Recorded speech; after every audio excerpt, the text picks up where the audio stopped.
For thousands of years, modern humans had thrived in Europe after replacing and assimilating with the solemn Neanderthals. They had spread far and wide, inhabiting the endless plains and the mountains that overlooked them. Herds of animals such as horses, woolly rhinoceros, and mammoth had filled their stomachs while the ever-present threat of predators watched from afar. These people were known as the Auric nations, a culture of hunter-gatherers who dominated these lands, though the climate was changing and their old way of life was no longer viable. As grasslands turned to tundra, their old migration routes became too desolate to support their bands.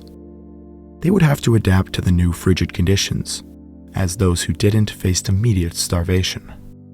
But with their innovative technology and cunning strategy, they found out new ways to not only survive, but to prosper in their glacial world. Welcome to the world of the Upper Paleolithic, a pivotal era in prehistory that saw our ancestors break through many barriers on their way to dominance. This documentary will cover the second major culture in Europe, the Gravettian culture. It is part of a 4-part series. Make sure to check out the previous episode on the Auric Nation and the 2 subsequent episodes when they are out. So without further ado, let us learn about these innovative survivors. The Gravettian culture was first identified at the site of La Gravette in the southwestern French department of Dordogne. Here, the first tools characteristic of the Gravettian were found and studied. They found distinctive backed points, tanged points, and worked bone objects. The finely made projectiles stood out from the other Paleolithic layers. The tools characteristic of La Gravette would turn out to be a continent-wide phenomenon. Based on the place where the culture was first discovered, it would be named the Gravettian. We would go on to learn that this culture was very significant and created complex artwork and displayed cultural sophistication far exceeding our expectations. The Gravettian culture formed around 33,000 years ago and would last until around 22,000 years ago. To understand the Gravettian, we must first recap what happened at the end of the Auric Nation. Many Auric Nation bands, especially in the south and west, became adapted to their abundant local regions, though Europe was becoming colder and drier. From around 33,000 years ago onward, the Auric Nation culture would decline in population and range. The origin of the Gravettian lies in this period, though researchers are not exactly sure where the culture first appeared. A commonly suggested theory is a monocentric origin, arguing that the origin of the Gravettian technocomplex is found in the Middle Danube Basin, where radiocarbon dates suggest that the earliest Pavlovian, a variant of the Gravettian, evolved from a unique Proto-Auric Nation technology. This theory suggests that after the origin of the technocomplex in the Middle Danube Basin, the early Gravettian technology expanded into Poland, the Moravian Basin, Slovakia, and to Hungary. It then spread from the Danube Basin west to France and later to the eastern river basins around the Black Sea and finally onto the Russian plain. At the same time as the expansion to the Russian plain, the Gravettian found its way into Iberia and all the way into the Levant.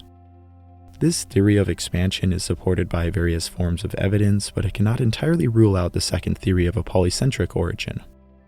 It proposes that the various Gravettian centers evolved independently from each other from earlier local traditions, such as the post-Mousterian leaf point industries of the Middle Danube. It proposes that various Gravettian centers evolved independently from each other from earlier local traditions. This may be supported by leaf point industries of the Middle Danube or an influence from the Near East, such as the Amarian industry. Many researchers accept this theory due to the varying typo-technological traditions of the Gravettian populations throughout Europe, suggesting a vast metaculture. It is plausible that in Central and Eastern Europe, the Gravettian originated from a single cultural center, and migrating humans carried their equipment and traditions elsewhere. However, the cultures in Western Europe were not simply replaced by the Gravettians. Rather, it seems the technology and culture spread to them. This debate on the origin of the Gravettian is still ongoing, and we will likely learn more in the future. Genetic studies offer us a unique window to understand the origin of the Gravettian and its relations to the preceding Auric Nation culture.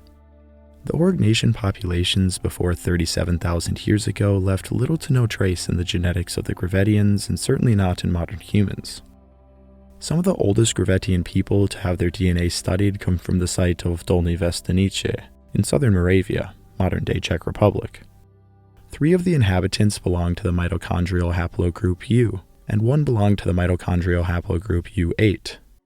These individuals form a genetic cluster which is clearly an admixture between Eastern and Western European lineages. These lineages are known from the 34,000-year-old remains of the Sunghir individuals from Russia and the 35,000-year-old Goyet remains from Belgium. However, the Vestanice individuals show that they had a greater influence on the Sunghir individuals at approximately 64%, while they shared a 36% affinity with the Goyet individuals.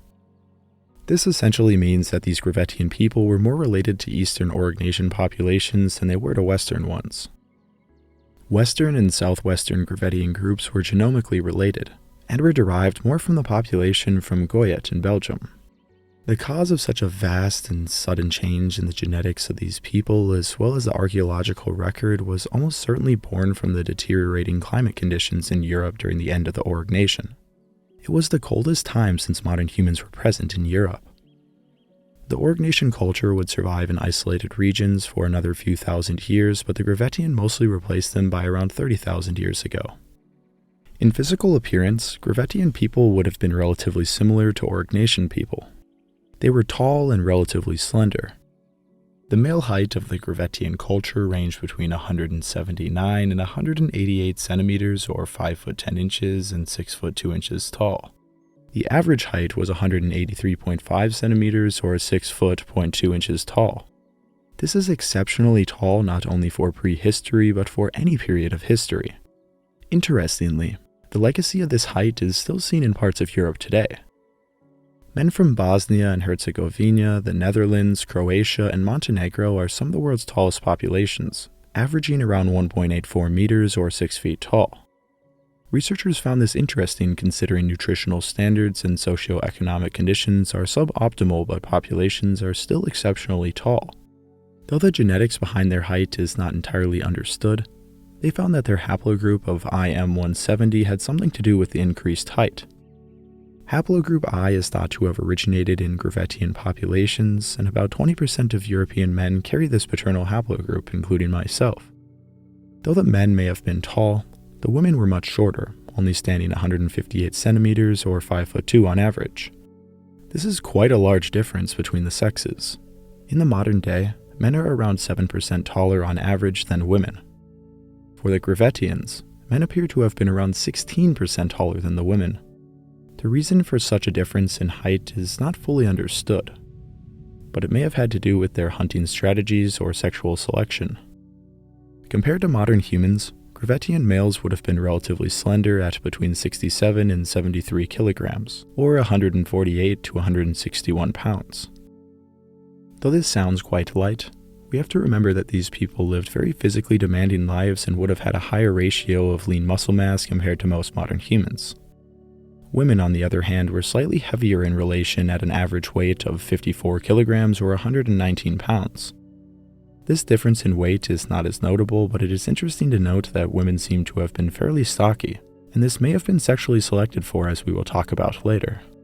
Craniomorphology analyses indicate homogeneity between Aurignacian and Gravettian populations, as well as within the Gravettian populations throughout Europe.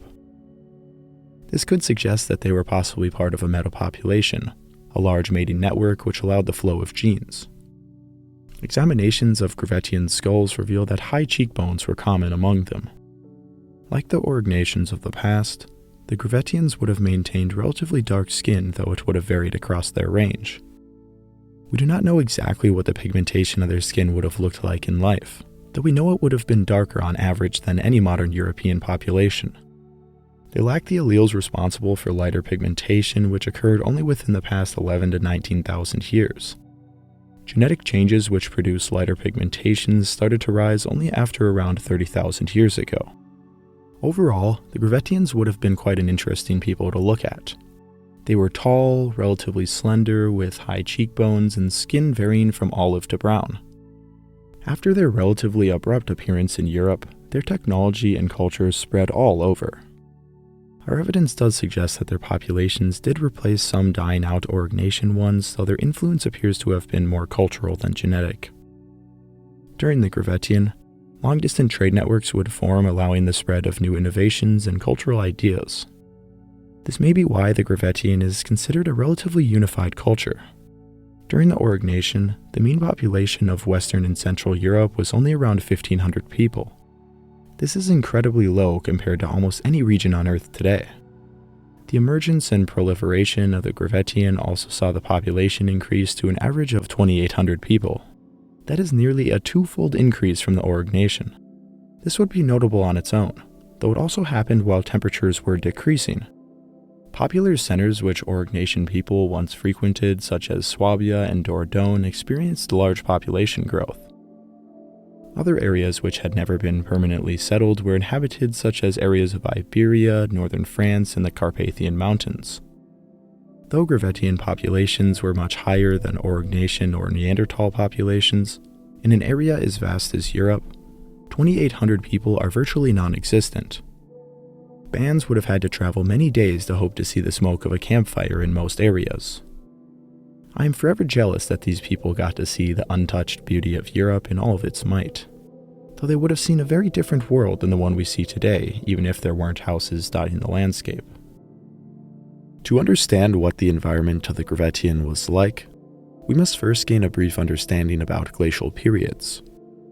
We are currently in an interglacial period, a warm period in which glaciers retreat. The last glacial period, typically just referred to as the Ice Age, ended around 11,500 years ago, but it first started around 120,000 years ago. During that long span, the largest the glaciers ever expanded was between 26 to 20,000 years ago during the last glacial maximum, or LGM for short. During that long span, the largest the glaciers ever expanded to was between 26,000 to 20,000 years ago. We refer to this period as the last glacial maximum, or the LGM for short. During the Aurignacian, Europe was relatively warm for a glacial period, though conditions began to decline and the Aurignacian likely ended because of it. Luckily, the new Gravettian culture appeared around 33,000 years ago and seemed to thrive in these conditions. The onset of the last glacial maximum would make things much colder. This not only affected the need to stay warm, but also the land itself. When glaciers grow, the sea level decreases, and more land becomes available in these areas. The English Channel was simply a river, while all the land surrounding it would have been productive grazing grounds in the summer. This includes the now lost Doggerland, which was flanked by glaciers to the north. The coastline almost everywhere extended much further, especially in the modern Adriatic Sea, which was mostly dry land. Though with all the land gained on the coast, most of the Alps and the British Isles were under glaciers, while Scandinavia was likely completely covered. We must also keep in mind that areas near glacial fronts would have been quite barren. Most of Central and Western Europe featured a steppe tundra environment, which was cold, dry, and mostly open. Though seemingly unproductive during the winter, warmer months featured a limitless supply of grasses and other plants for massive herds of herbivores to devour. Reindeer, muskox, saga antelope, horse, steppe bison, woolly rhinoceros, and woolly mammoth thrived in large herds and smaller bands. Following these herds were cave lions, cave hyenas, scimitar cats, wolves, and other animals such as brown bears and cave bears. To the south, the environment was quite different with the influence of the Mediterranean Sea. Ibex, chamois, aurochs, straight-tusked elephants, megaloceros, leopard, giant jaguar, and boar found home in the mountains and lowlands of southern Europe. The world of the Gravettian certainly varied a lot from the warmer conditions of the early Gravettian to the apocalyptically cold conditions of the late Gravettian. Perhaps due to this, the Gravettian culture, if you will, was actually culturally diverse. When I say Gravettian culture, I am more referring to the Gravettian tool industry or techno-complex. An industry consists of a number of tools that are characteristic of the distinct culture. The Gravettian industry had a number of unique tools made in a particular way that easily distinguishes them from, say, the Aurignacian or the later Solutrean. So the term Gravettian is relatively broad. Within the Gravettian industry are other variations based on location, timing, and tool tradition. We will talk about these cultural variations later on. The Gravettian was of course an Upper Paleolithic European culture, and like the Aurignacians before them, they heavily relied on blade core technology to make their stone tools.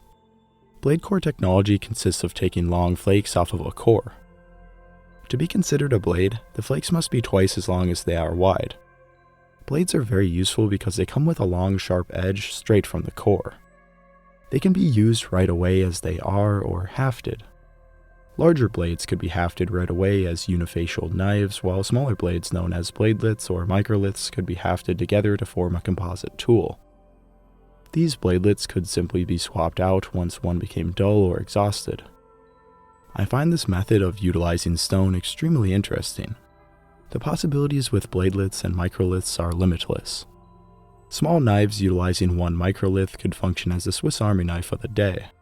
A large composite dagger may have been useful for butchering game or for cutting up plant material. Projectiles could be tipped with a microlith and additional blades could be hafted onto its sides. With very little effort, 3 microliths could make an atlatl dart ready for the guts of a mammoth. Mass-producing arrows could be as simple as adding 1 microlith to the point. Those supporting blades always do look cooler. Microlith technology was already in use long before the Gravettian emerged, so what did they do differently?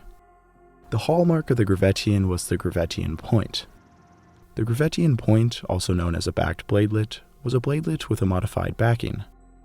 One edge was left sharp and the other was made blunt. The oldest points of this kind are 34,000 years old from Central Europe. By 32,000 years ago, it was used all around Europe.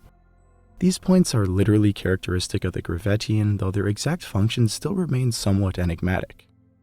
If these bladelets were used at the tip of javelins or atlatl darts, then why make one edge blunt? Studies on these points suggest that they may have actually been hafted onto the sides of larger composite projectiles. This is supported by wear analysis and breakage patterns on Gravettian points. This doesn't rule out the possibility that they were also used on the tips of projectiles. Larger blades such as this one may have formed a singular penetrating point.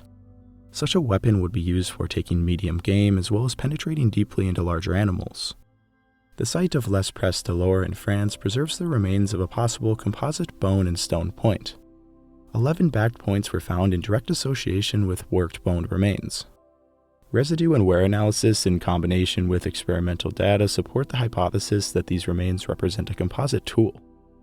This evidence is fairly conclusive, but the actual design of the projectile has remained enigmatic due to its poor preservation. Reconstructions featured in the study depict a bone foreshaft with back bladelets hafted laterally. Considering their size and morphology, this is appropriate. Let's take a break from the video to talk about today's sponsor, Mammoth. As some of you may know, I've been learning Italian for a few years, and I can honestly say that it has been one of the most fulfilling things I've ever done. Being able to communicate with someone in an entirely different tongue allows you to understand innumerable things about their culture and way of life. But it is no easy task. I have admittedly been lacking in my learning recently until I found Mammoth. With Mammoth, you'll have access to 41 foreign languages from 33 native languages, resulting in a total of 1,320 language combinations. If your mother tongue is Romanian and you want to learn English, French, or less popular languages such as Farsi, Catalan, or Finnish, you can do so with the Mammoth app. Their lessons are very informative and do not contain useless phrases, but rather real-world examples and in-depth explanations. This is crucial to learn to actually use your language skills. Lessons and audio materials on Mammoth are recorded with native speakers to ensure authenticity and correct accent formation. Another great feature of Mammoth is that you have the option to use it hands-free. I enjoy learning while cooking up some Italian meals, walking to class, and while flint napping. Mammoth is currently hosting a summer sale, providing a 96% discount for lifetime access to all languages. Access this sale through the link mammoth.app/northo2. Huge thanks to Mammoth for sponsoring the channel, and now let's get back to the video. Gravettian people also manufactured much larger tanged points. They were made from large blades and were often unifacial in design, meaning flakes were only taken off of one side of the point. A variety of these points were used in specific regions during different periods of the Gravettian. Larger tanged points were only made in the northwest, while in the late Gravettian, strange shouldered points were made by taking a flake off of the base. Some of these tanged points are considered Font Robert points. These points were often fairly large, featuring a sturdy tang. This of course would have helped haft them. One Font Robert point even had traces of resin on its tang. Much debate has been made over whether they tipped atlatl darts, thrusting spears, or knives. Some research suggests that they were used for a variety of purposes, perhaps suggesting knife use. Though they may have been inspired by the Aterian tang points made in Africa over 70,000 years ago, which are thought to have been multi-purpose tools. A study on the abundant remains found at Mézières Canal, Belgium, may support their use as projectile points. Among the 97 points studied, 28 points and 4 distal fragments could reliably be identified as projectile points. The study went further to identify what might have been propelling these projectiles. Bows could be ruled out due to their size and tang width. By recreating these points and testing them with different systems, they were able to compare their data to the points found at this site. The characteristics of tang breaks were most similar to the experimental examples in which spear throwers were used to throw projectiles into a resistant material such as a vertebrae or a scapula.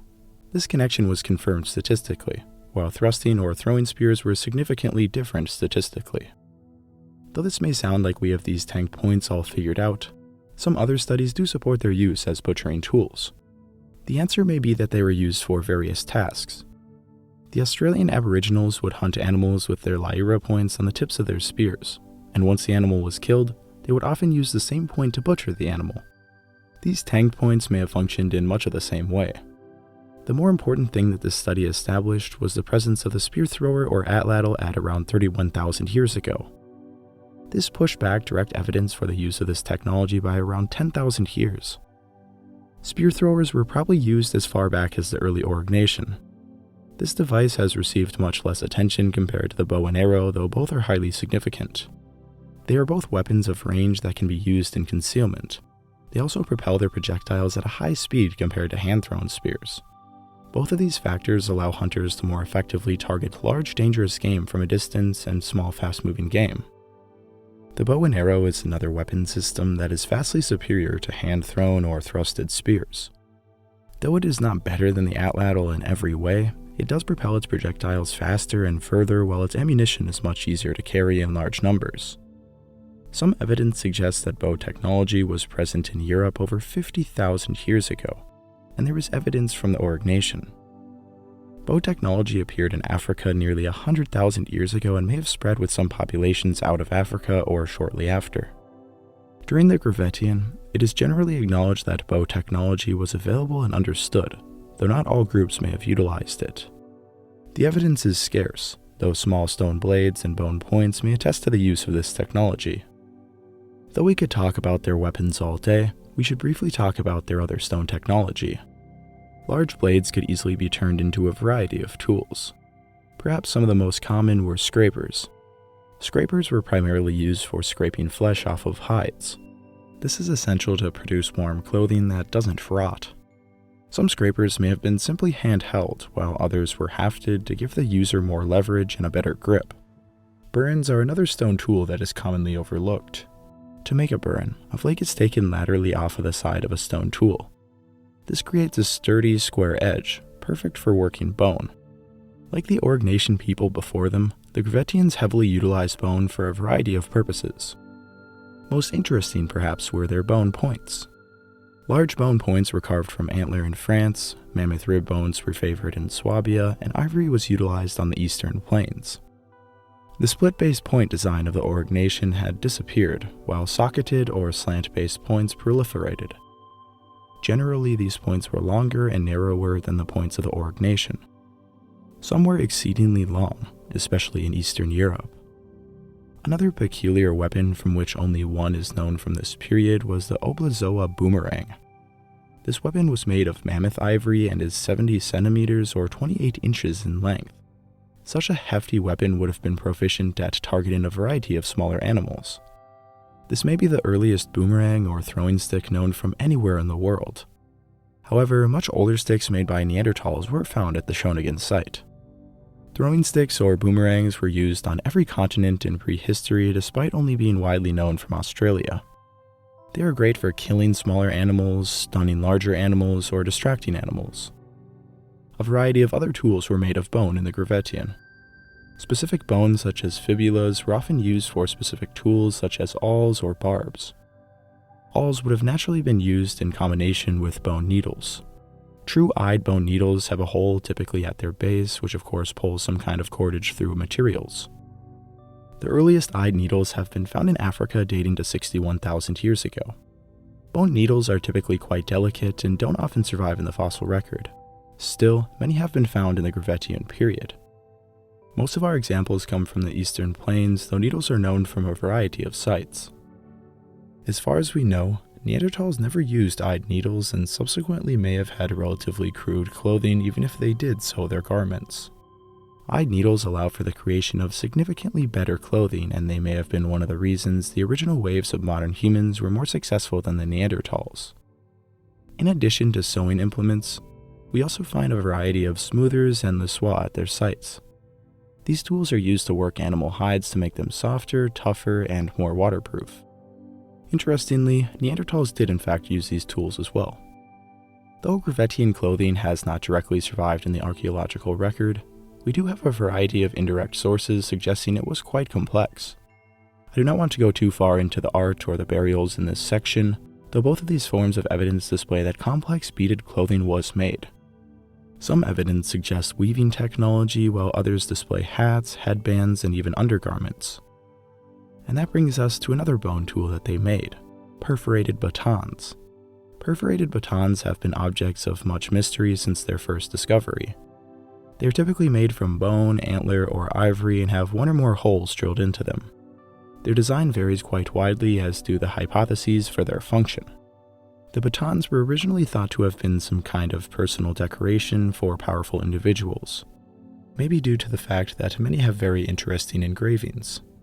However, the hole present in many of these tools may have been used to straighten out lateral dart shafts. Other cultures use similar tools to straighten out their darts. Wear marks on these artifacts vary, though evidence supporting the straightening hypotheses is yet to be found. A baton discovered at Hull Fells had 3 holes in it and may have been used to create rope. Rope would have opened a world of possibilities for these people. We even have amazing evidence of the rope or cordage these people made as seen by impressions on ceramics. Numerous fiber, cordage, and textile impressions have been found on fired clay fragments from Pavlovian in the Czech Republic. Analysis of these remains support the use of plant-derived fiber for the production of a diverse array of implements such as textiles, cordage, and even netting. Additional evidence from Italy consists of stone tools which show clear signs that they were being used to process plant fiber. This evidence opens our relatively narrow ideas concerning the idea that Upper Paleolithic cultures would have solely relied on animal hides for their clothing, housing, and a variety of other purposes. The presence of netting technology suggests that fishing nets and other traps may have been used regularly for a variety of animals. As I casually mentioned, the Pavlovian Gravettians were making ceramics over 24,000 years ago. Ceramics are one of the most significant inventions in prehistory.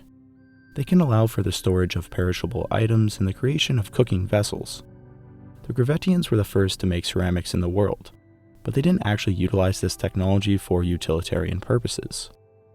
We have discovered over 10,000 ceramic fragments. Some were made into figurines, and others are harder to understand. They made their ceramics with a type of wind-blown silt mixed with water and put in a kiln. 2 of these kilns have been found, and they reach between 500 to 800 degrees Celsius or 930 and 1470 degrees Fahrenheit. That is a high enough temperature to melt a variety of metals, but still far off from the melting point of copper, bronze, or iron. The ceramics they made were of quite low quality due to the relatively low temperature, as true ceramic is fired at 1160 Celsius or 2100 degrees Fahrenheit. Still, this evidence predates the next appearance of ceramics in China by thousands of years. Ceramic was only ever made in Pavlovian settlements. The Pavlovians, as mentioned earlier, were a subculture that appeared in the late Gravettian. We will talk much more in detail about them later. An additional aspect of their technology that we should discuss was the use of stone drills. The Upper Paleolithic saw an abundance of artifacts with holes in them, such as perforated batons, beads, and other jewelry. Almost any stone flake can be used to hand drill items. Simply applying pressure inward and turning a stone implement will bore out a hole in almost any substance. including softer stones. Flint in general is around 7 on the Mohs hardness scale, meaning they could have made holes in most of the substances they encountered. The holes we see in the Gravettian and even Aurignacians suggest that more complex stone drills may have been used. Stone drill bits were likely hafted, allowing the users to twist them much faster and more precisely. More complicated designs may have been spun much faster with bow drills or pump drills. These designs can not only be used to drill precise holes, but also for starting fires. Fire making in the Upper Paleolithic was an essential skill. Sites from this period often contain many hearths, suggesting that fire creation was present. Even during the time of the Neanderthals, fires appear to have been created. Pyrite found on flint tools suggests that some Neanderthals knew how to make fire by striking pyrite and flint together. It is unknown if this technology was known in the Gravettian, though other methods may have been used. Friction devices have likely existed long into antiquity, though since these devices are often made of wood or other perishable materials, the evidence may no longer exist. Since we know that they made holes in bone, ivory, and antler, these people were almost certainly aware of the heat they created from friction. I imagine that friction devices were commonly employed to start fires, whether from a bow drill-like device or even a fire plow. Another technology that is often overlooked regarding ancient humans was the appearance of man's best friend. The domestication of the dog was one of the most important advancements that occurred during the Stone Age.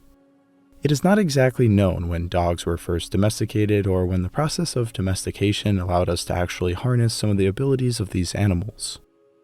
The process may have actually begun in the Aurignacian or even earlier.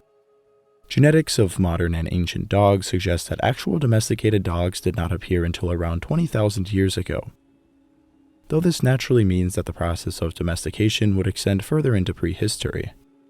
The remains of a canid discovered in the Altai Mountains dating to 33,000 years ago is considered to have been a dog lineage derived from a population of small wolves that had now gone extinct. In the Goyet caves of Belgium, a dog-like cranium was found dating to 31,680 years ago. It was initially thought to have been a domesticated dog, though the mitochondrial DNA suggests that it was part of an extinct side branch. A mandible and maxilla found at the prominent Gravettian site of Kostenki has been proposed to have been a dog. The remains date between 33,000 and 26,000 years ago, meaning that the Gravettians here may have utilized actual domesticated dogs. Another Gravettian site named Predmosti from the Czech Republic found multiple dog-like skulls ceremonially buried around humans. There is some more evidence from Siberia from this period that is not Gravettian, though it does support the idea that around 30,000 years ago, dogs were domesticated to a significant extent, even if they belonged to now extinct side branches or were a lot more wolf-like than my Labrador. Though evidence of dogs during this period is still heavily debated, it appears that dogs were used to some extent. Considering the Gravettian world was vast and relatively fragmented at times, it can be assumed that some groups were not very familiar with dogs, while others would have had them sleeping in their tents.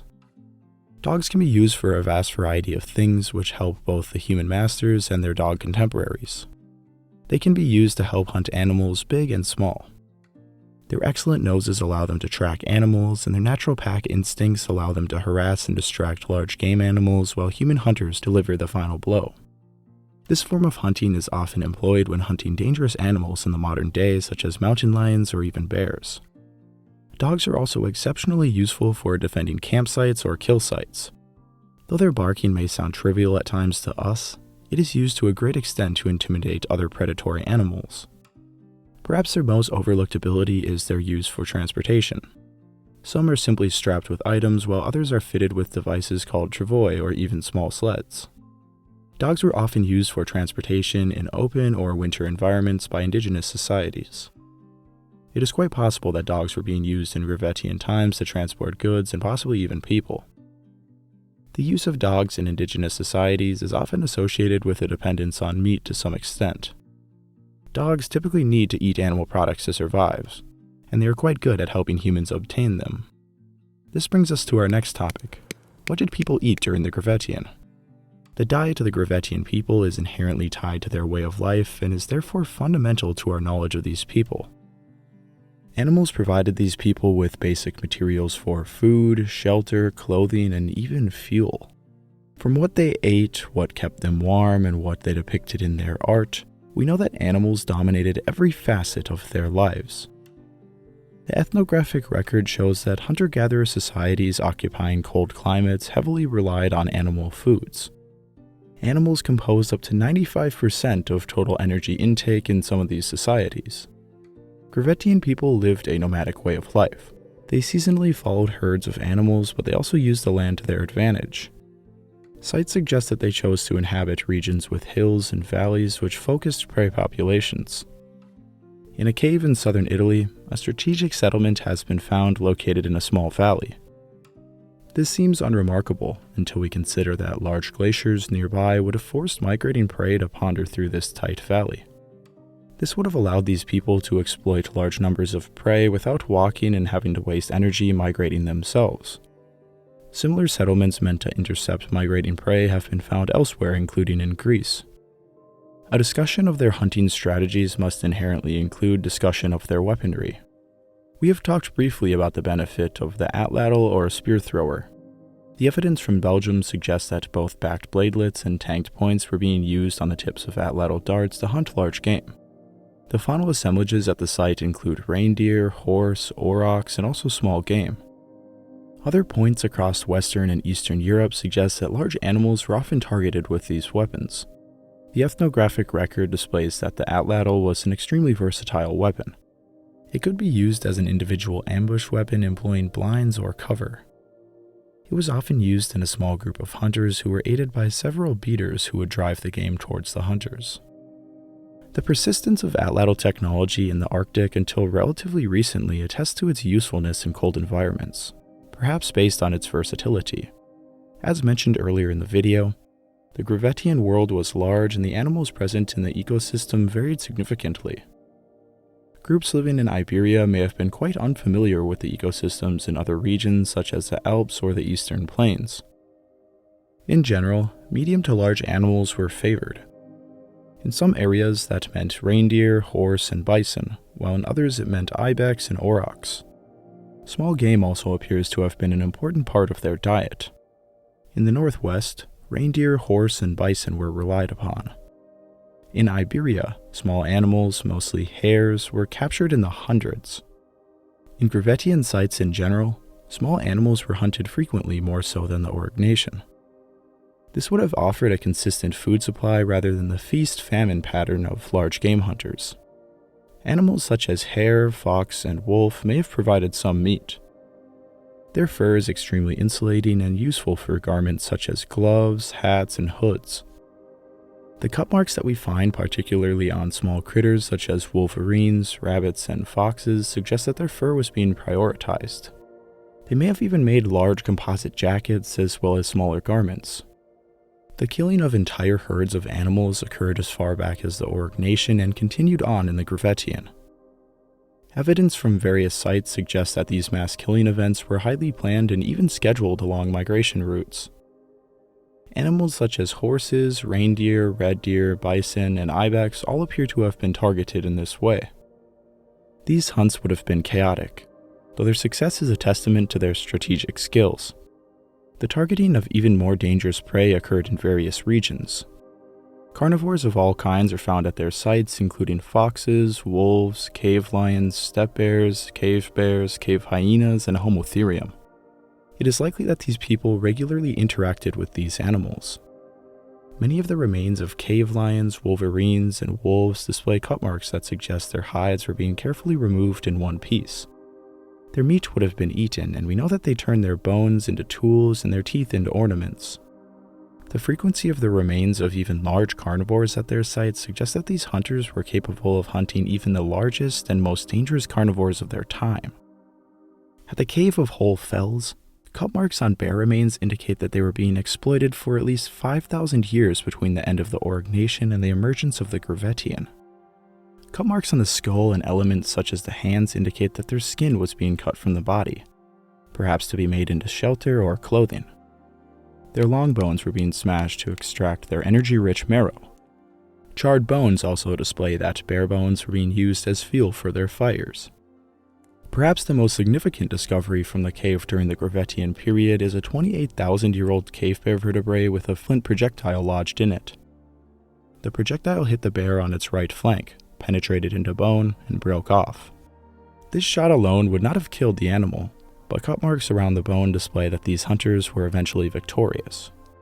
This blow was likely meant for the lungs while the bear was likely laying down or hibernating, probably the latter. Bears are of course much easier to hunt while hibernating, though they are still capable of causing injury or death if not dispatched quick enough.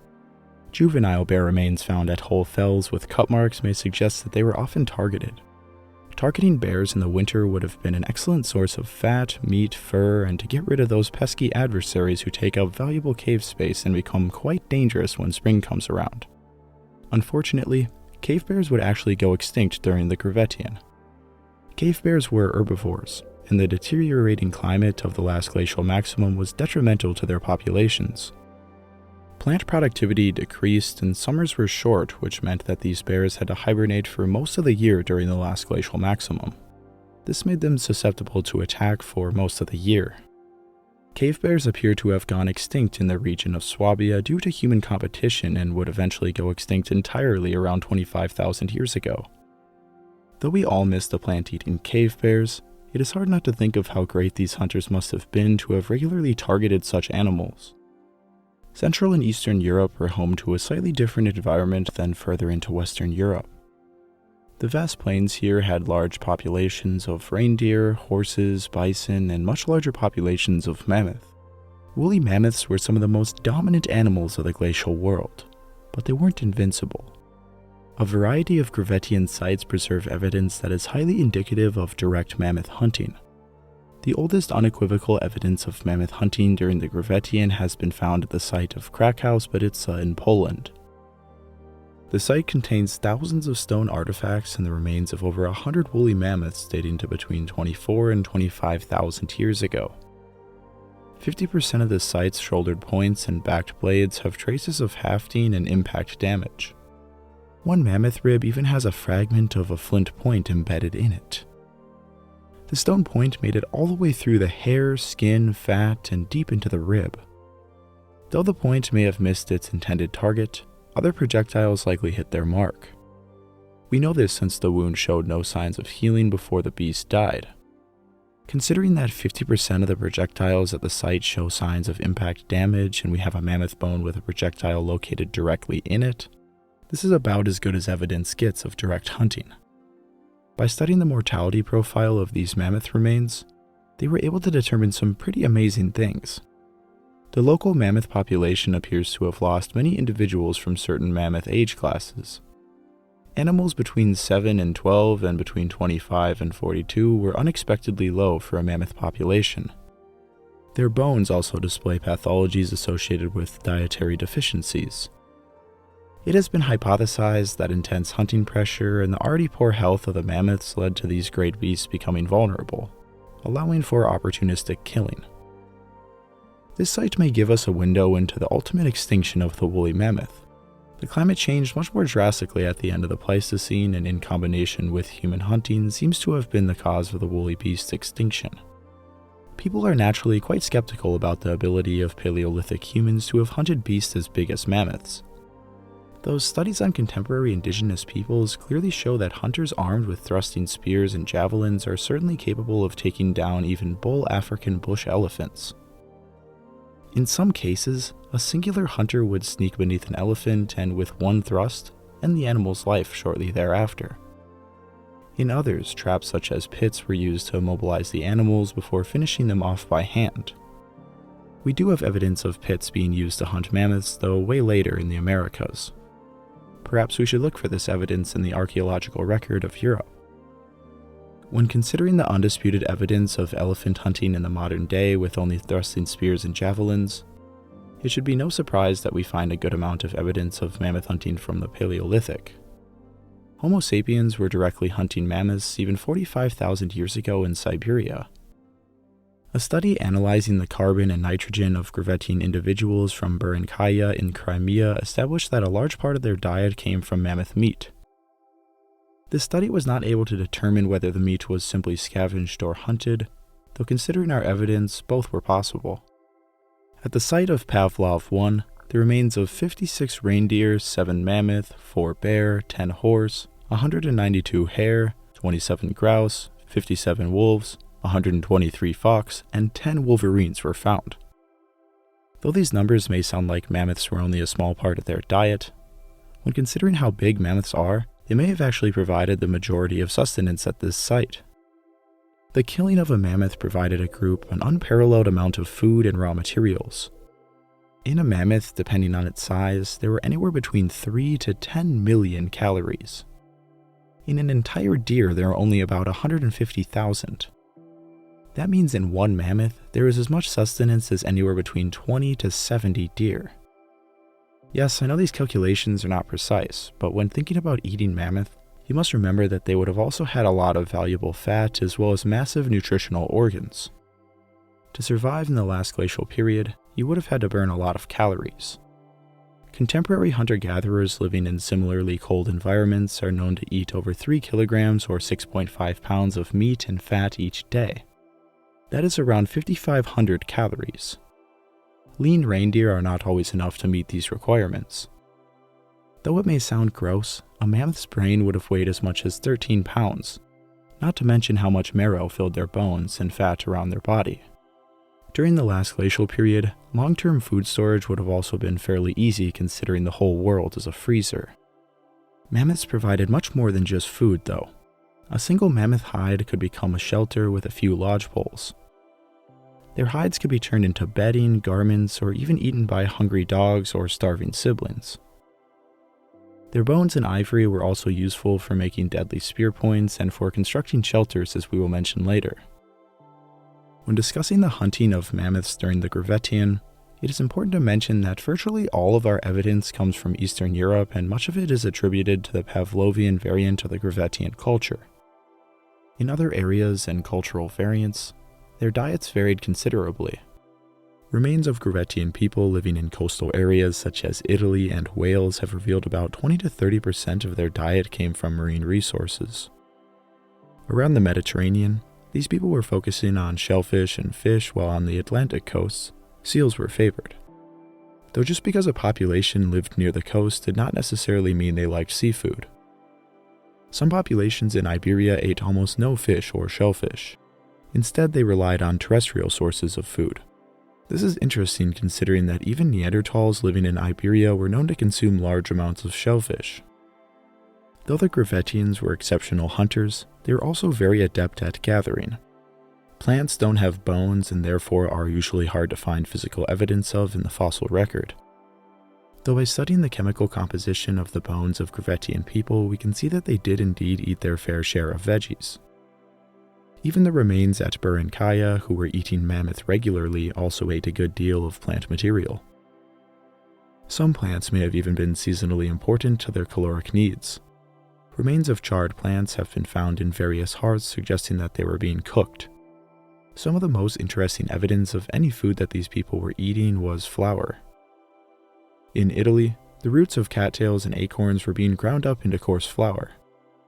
Around 10 sites across Europe show evidence that tubers and seeds were also being ground up, and grinding stones from other sites suggest that flour was being made fairly often.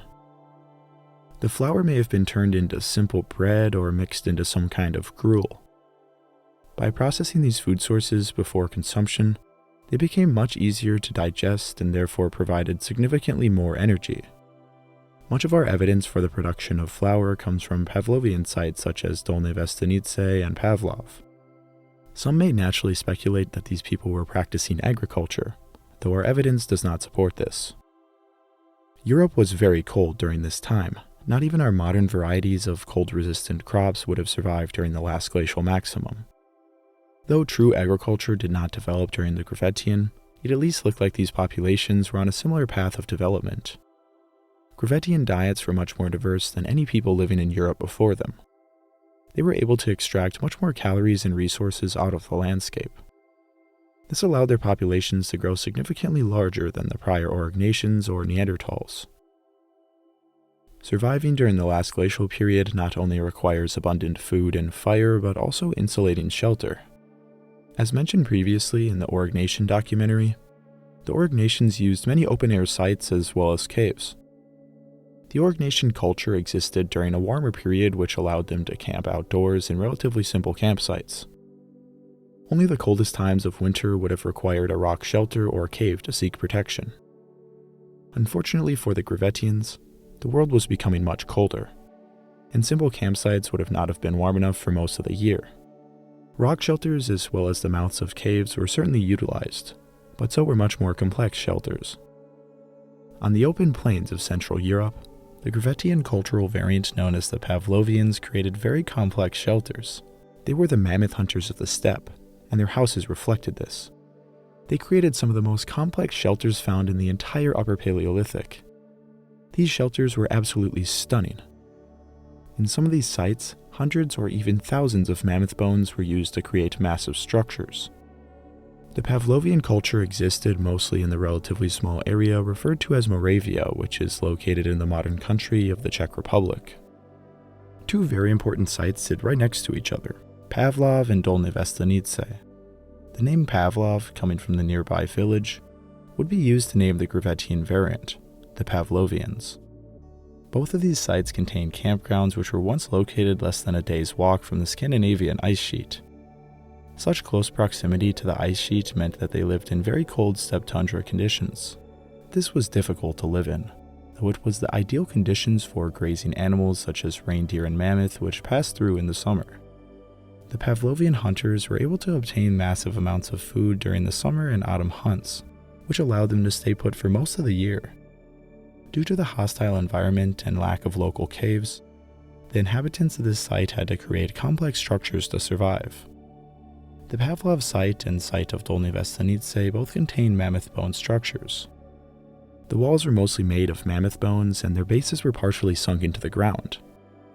This was accomplished by digging directly into the soil.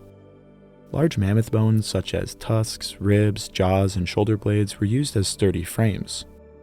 Though long gone now, large mammoth hides likely covered these shelters and protected their inhabitants. Large circular pits in and outside of these structures were filled with bones and artifacts. The assemblages have been interpreted as storage pits.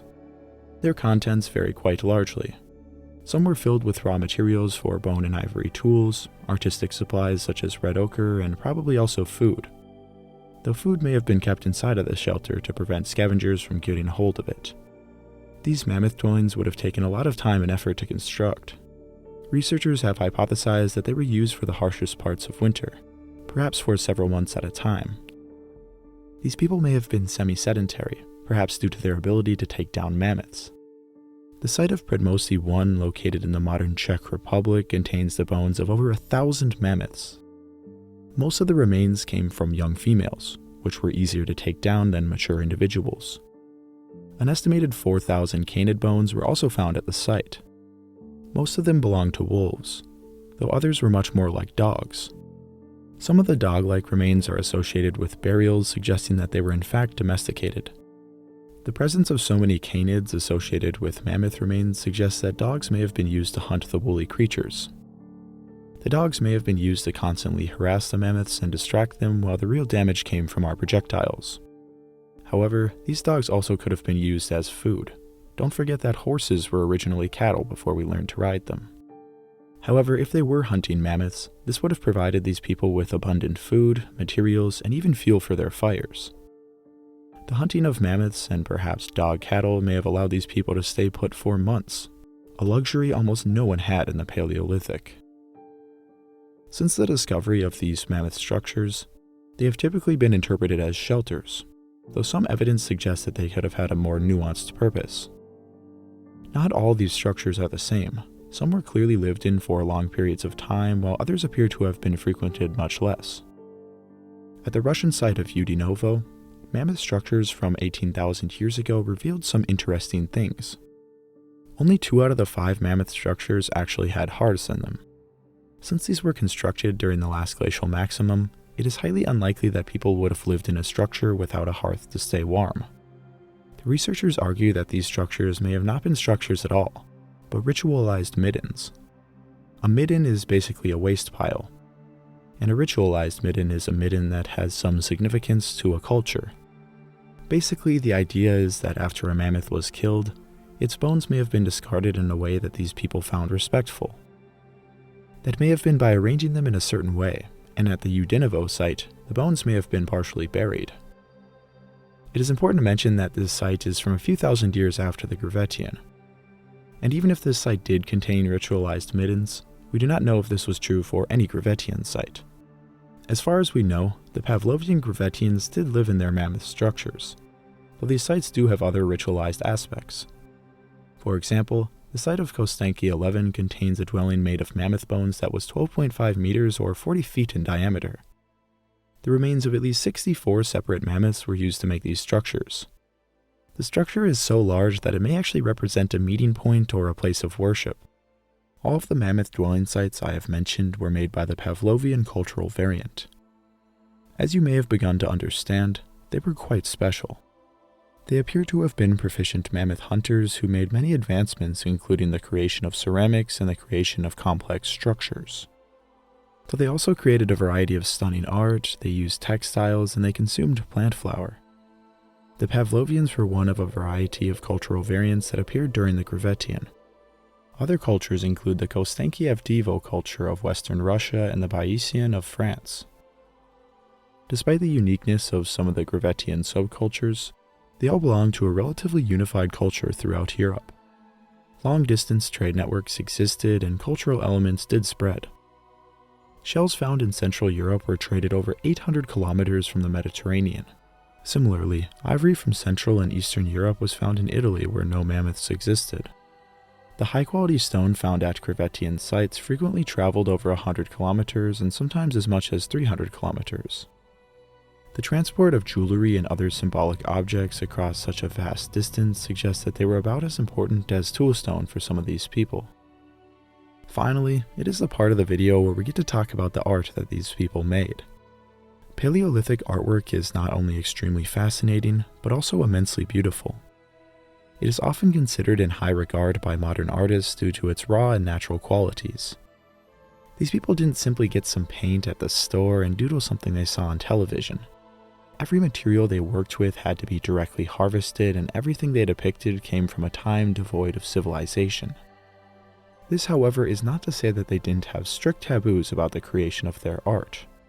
When researching contemporary indigenous societies, one of the first things that you will notice is that these cultures often have very strict rules about countless aspects of life.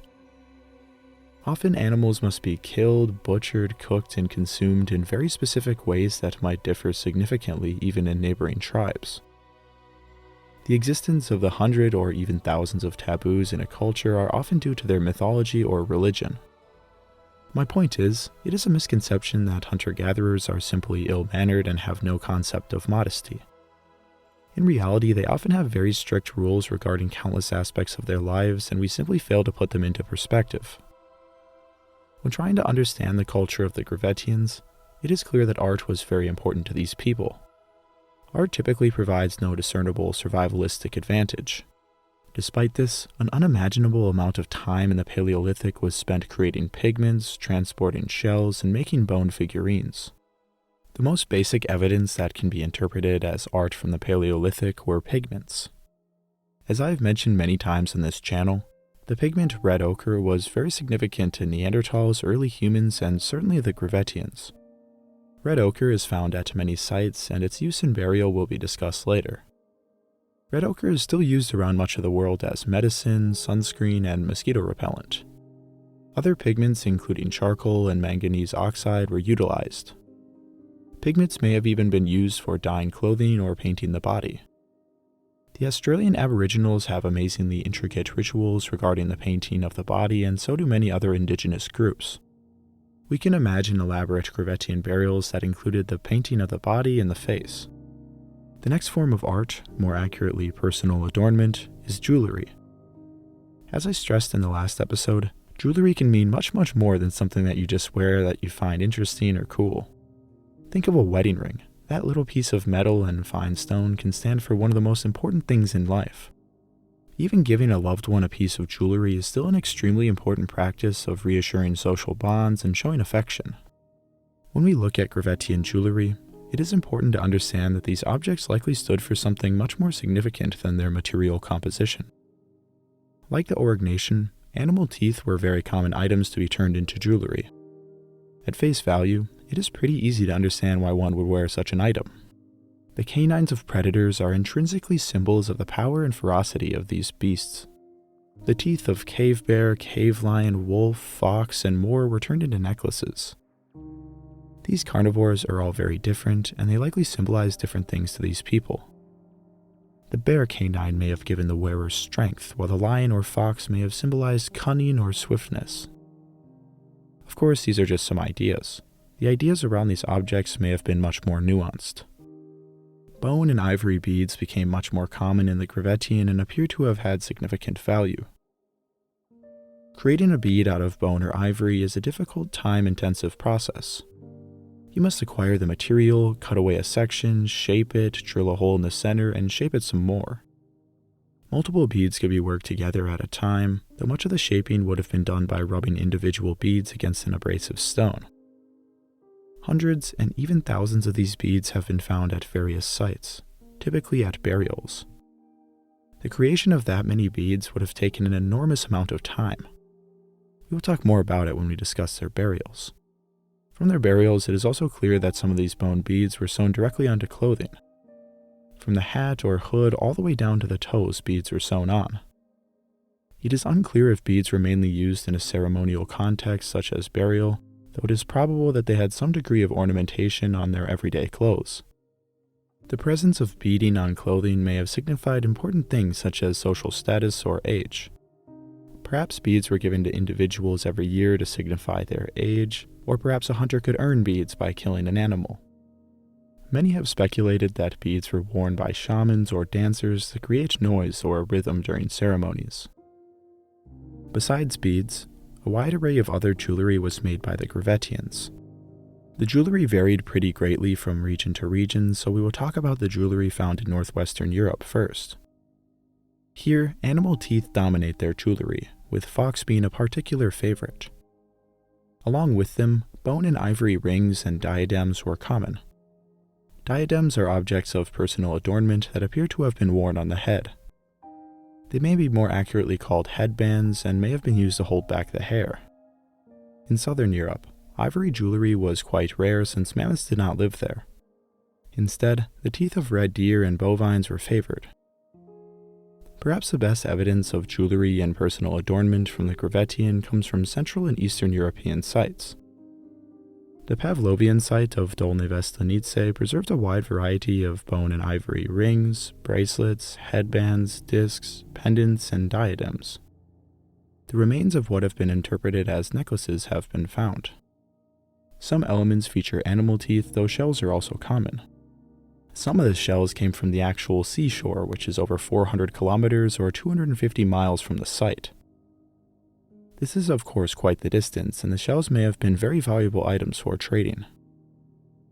The rest of the shells found at the site actually come from the nearby Jurassic limestone hills. The shells are notably duller and whiter due to their much older age than the shells harvested from the shore. Tusk shells or tooth shells were prominent at the site. These shells are long and cylindrical, which is great for stringing onto a necklace. Native peoples from North America commonly used and still use these shells for their jewelry. At the same site, peculiar pendants which appear to resemble owls have been found. A singular owl was depicted in the Aurignacian area at Chauvet in France. In British and Japanese societies, the owl is often seen as a wise creature. Though in Romanian and some Canadian First Nations peoples' culture, owls represent imminent death. Some indigenous people believed that hearing an owl call your name meant death was near. The creation of owl pendants at Dolní Věstonice likely meant something entirely different. Considering they were probably worn, they may have been positive symbols. One of the most interesting objects found at Dolní Věstonice is an engraved mammoth tusk that has been interpreted as a map. It appears to be depicting the Dija River as it meanders surrounded by gullies and rocky peaks. A half circle inside of another circle appears to depict the home or camp that these hunters were staying at.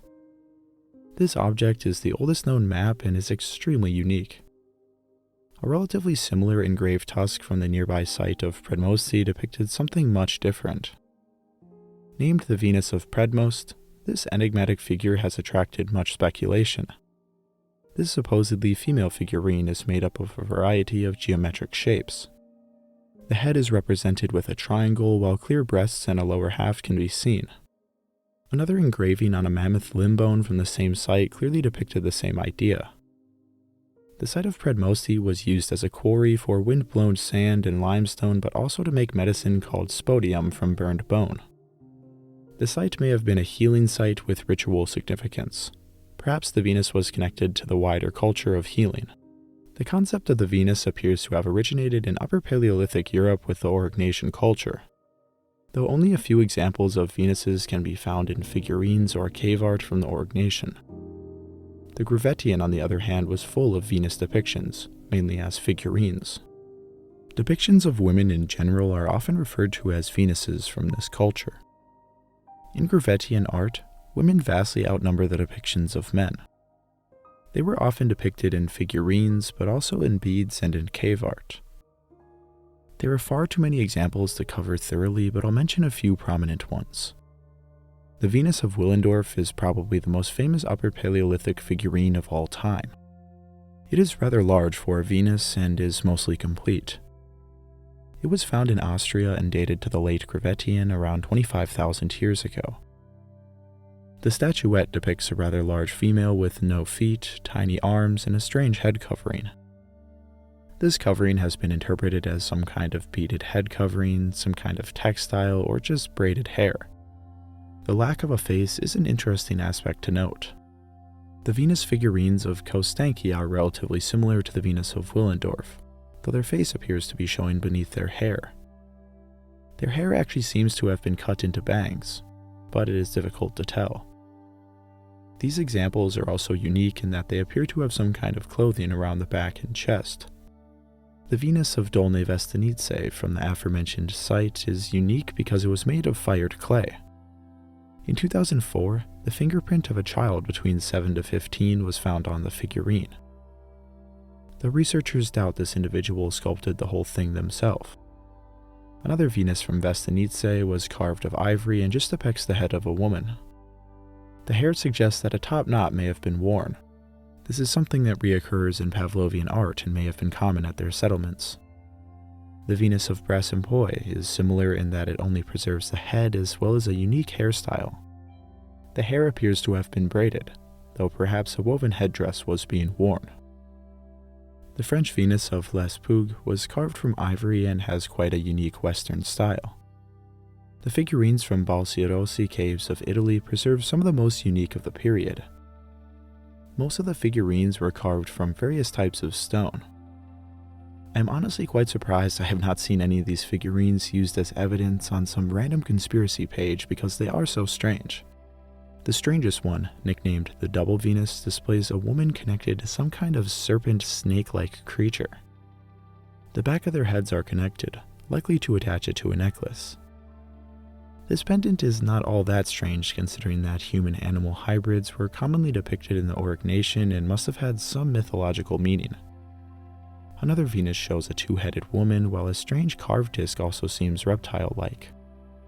Unfortunately, the archaeological context of this site has been disturbed, so it is unclear how old these figurines actually are, but they are often attributed to the Gravettian. The Russian site of Gargarino preserves 8 Venus figurines, including a very unique double Venus. It appears that it was never completed due to a fracture developing during manufacture. The head-to-head nature of the artifact has caused some to speculate that it may be related to the burial at Sunghir, as we will talk about later. One of the most unique depictions of a Venus from this period is the Venus of Lucelle from southern France. This engraving depicts a naked woman holding a bison horn. Long ago, it was covered in red ochre. It has been speculated that the color and number of notches in the horn may represent the number of menstrual cycles in a year or the number of days from menstruation to ovulation. A few other engravings have been found at Lucelle. One shows a similar scene of a woman holding a horn. Another depicts what may be a male and female copulation scene, or perhaps a birthing scene. Other carvings of Venuses and vulvas were made, but there are also some engravings of males. One appears to have depicted a half-naked man in a coat of some sort, though we don't really know what he was up to. Another, nicknamed the Hunter, depicts a naturalistic image of a male who may have been throwing a spear. Unfortunately, we are unable to tell given the state of preservation. I have a feeling this was a really cool image during its day. This finally brings us to our interpretations of these artifacts. What was their purpose, and more importantly, what was their meaning? Ever since their discovery, many interpretations have been put forward. They have long been seen as symbols of fertility or possibly some sort of deity. The consistency and design of these figures throughout a wide region and over a long period of time suggests that they represent an archetype of a female supreme creator. Another popular hypothesis is that Stone Age women actually used them as mirrors. Researchers suggested that because of the way these figures are depicted, such as the large breasts and lack of feet and faces, these statues were made by women looking at their own bodies. Women during the period would have not have had access to mirrors, but still would have wanted to look at themselves and compare themselves to others as humans naturally do. This hypothesis also provides an explanation as to why many of the Venus figurines do not have faces and their arms and legs are proportionately smaller than their chest and lower halves. Though the idea has been critiqued since these people could have looked into puddles or at ice to see their reflections. This is an interesting idea considering that these figurines were likely made by women. An interpretation that I am quite fond of correlates with the very cold climate of the time. Johnson et al. 2020 found a correlation between an increase in distance from glacial fronts and a decrease in obesity of the figurines, meaning that figurines closer to colder glacial conditions appear to have idealized heavier women in their art. Pregnant women need between 300 to 500 more calories a day, while a similar amount is needed for women who are breastfeeding. This caloric stress is put on top of people living in very cold environments who would have already needed an enormous amount of calories just to live. In order to birth and raise healthy children, overnourished women may have been seen as the ideal in these conditions. Many of us are in a society of such plenty now that this may come across as unusual, though for hunter-gatherers, being overweight is often sought after. Even think about malnourished peasants and fat kings. It is amazing that just by looking at these figurines we can identify such a relationship. Even if the explanation of these figurines did have to do with calories, that doesn't mean other symbolic interpretations didn't go along with them. It has been hypothesized that these objects may have been used in some sort of marriage ceremony. These figurines may have been made to inaugurate the relationship. Though we do not know how relationships may have functioned at this time, individuals may have had exclusive relationships. Another modern interpretation is that they were given from women to girls to help teach them about pregnancy and other aspects of womanhood. Some figurines do seem to display different stages of pregnancy, perhaps supporting this idea. On the complete opposite end of the spectrum, some have hypothesized that men or angsty teens used them for a different purpose. This interpretation has become quite frowned upon in recent years, though it is important to take into account all possibilities. Though we may never fully understand what these figurines were used for or what they meant, they were clearly important for these long-lost people. The topic of Venuses opens the wider discussion of male and female dynamics during the Paleolithic. Across societies, the power dynamics between men and women vary quite widely. Most tend to be patriarchal, though matriarchal societies do exist in the modern day and have in the past. When considering the Paleolithic, many assume that physical strength and hunting prowess made men the undeniable rulers over their submissive counterparts. This idea leaves out much of what we actually know about the Paleolithic and hunter-gatherer societies in general. The Gravettians and Aurignacians were not simply cavemen looking for their next meal. They were complex people with cultural values and understandings that remain enigmatic to us. During the Upper Paleolithic, there does appear to have been a sexual division of labor, though to what degree is not fully understood. Men and women from the Gravettian have similar leg bone strength, and the symmetry between their arms suggests that they were doing many of the same activities. An important aspect to look at when considering the power dynamics between men and women is food contribution. Perhaps aligning with stereotypes, Men in hunter-gatherer societies typically hunt the larger animals, while women mostly gather among a vast variety of other tasks. In contemporary hunter-gatherer societies, the percentage of food contributed by the males or females typically provides their respective sex more power. Meaning foraging more of the food gives women more power, while successful male hunters gain men more prestige. In many contemporary hunter-gatherer societies, the males are often not as successful as you might think and end up eating foraged meals. Colder climates, especially Arctic ones, often heavily rely on meat consumption, perhaps giving more power to the males. Though at least in Inuit communities, women actually share an equal influence of power. This is due to the vast number of responsibilities that they are tasked with. They must care for the young, take care of the home, gather food, hunt small animals, cook and prepare food, and perhaps most importantly of all, create and repair clothing. In the far north, clothing is extremely important. A hunter could not hope to kill an animal without help from the woman's needle. Considering that Upper Paleolithic cultures share many parallels with traditional Inuit culture, it is possible that women did enjoy their fair share of power. The representation of women in their artwork as overweight may suggest that they were even given preferential access to food. Perhaps only some women, such as those who were pregnant or those who were shamans, were afforded this luxury. With our evidence, it is difficult to understand what the power dynamics between men and women would have been during the Gravettian. I hope I at least opened your mind to possibilities beyond the typical tropes surrounding hunter-gatherers. Further evidence of the culture of these people comes from the vast variety of other figurines found at their sites. One of the most interesting is the male figurine of a marionette from Brno. This object was found in a grave and is the only male figurine known from the period. Unlike the Venus figurines, it was made of multiple pieces and had articulating limbs. It may have been attached to strings to make it act out lifelike scenes, or it may have just been a doll, perhaps with clothing. Interestingly, the Inuit made similar figurines which functioned as dolls or toys. Perhaps this figurine could have simply been a toy. It also makes you wonder how many of these figurines were made in the Paleolithic that have simply decomposed or have been lost over time. We really are seeing just the tip of the iceberg in the archaeological record. We will also mention this figurine later when we discuss the burial it's associated with. Besides human figurines, many animal figurines and artwork are known from Gravettian sites. Like the prior Aurignacian period, powerful animals were often depicted in Gravettian art. Lions, bears, bovines, rhinos, and mammoths are common. At the Russian site of Kostenki, a large variety of animal heads were carved from ivory. It is unclear if they were part of larger figurines. They appear to be bears or lions. A number of mammoth figurines with their classic domed heads were also depicted. Hundreds of miles away at the Pavlov site, lions and mammoth were also commonly carved.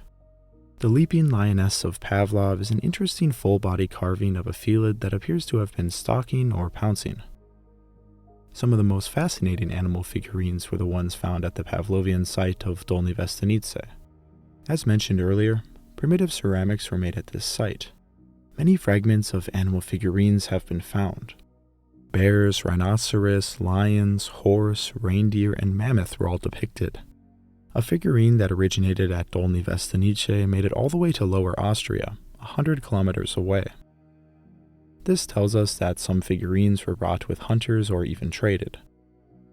Many of the figurines were damaged from sudden temperature changes.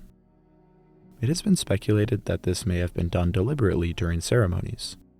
The figurines may have been broken first and then thrown into a fire as part of a hunting ritual. This image of Zdenek Burian depicts just that. Considering that the animals they made in these figurines were all prey animals of these people, it may have been part of some kind of hunting ritual. All the way in western Russia, a Gravettian site at the town of Zarask may preserve similar evidence supporting ritual destruction of art. An amazing bison statuette made from a mammoth tusk was found buried here.